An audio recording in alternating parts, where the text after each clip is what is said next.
Voting is underway in Moldova's closely watched general election. The vote is seen as a test of the Eastern European country's democracy. The governing PAS party wants Moldova to join the EU, but it faces a strong pro-Russian opposition. Moldova's prime minister accuses Russia of spending hundreds of millions of euros to try to influence the election. Well, after casting her vote, Moldova's pro-EU president Maia Sandu urged citizens to follow suit and protect the country's European future. And she also had a warning.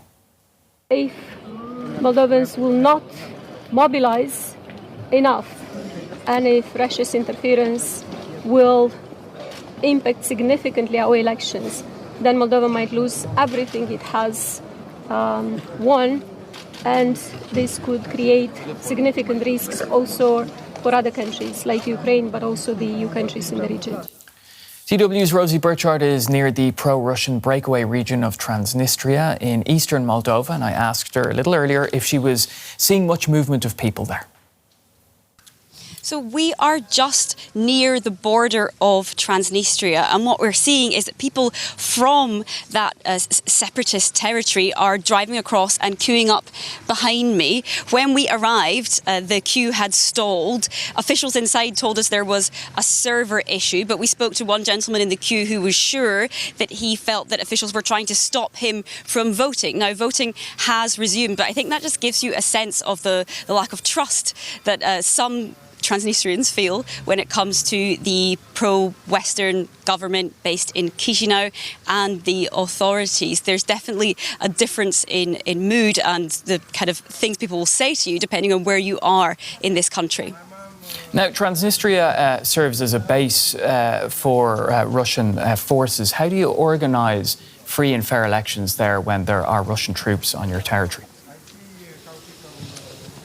Well, with great difficulty. What the Moldovan government does is open polling stations near to Transnistria so that people who live there, who have Moldovan citizenship, can cross over and cast their votes on Moldovan territory, on the territory that the Moldovan government controls. Now, this is a system which some Transnistrians we've spoken to are unhappy with. Just a couple of days before the election, the Moldovan government announced that a few polling stations would be relocated. They were citing serious security concerns, and given the mass reports of electoral interference which the Moldovan government certainly thinks is coming from Russia, and there has been evidence of payments, for example, from Russian banks toward people who could post anti-government content online. That's been uncovered by some investigative journalists, so they have good reason to think they need to take this very seriously. But some people we spoke to here feel that their democratic rights aren't being respected, so definitely different points of view depending on who you speak to.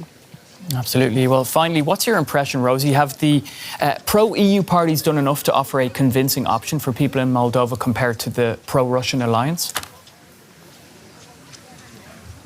The pro-EU government has been saying from the start that Moldova can only go in one direction. This is a moment of choice to either go forward toward the European Union or to turn back toward Russia. Now, Moldova is officially an EU candidate country, and in order to advance on that path toward joining the bloc, it needs to keep undertaking reforms. But with this election, depending on who gets into power, we could see that stall, and that's why it's seen as so pivotal.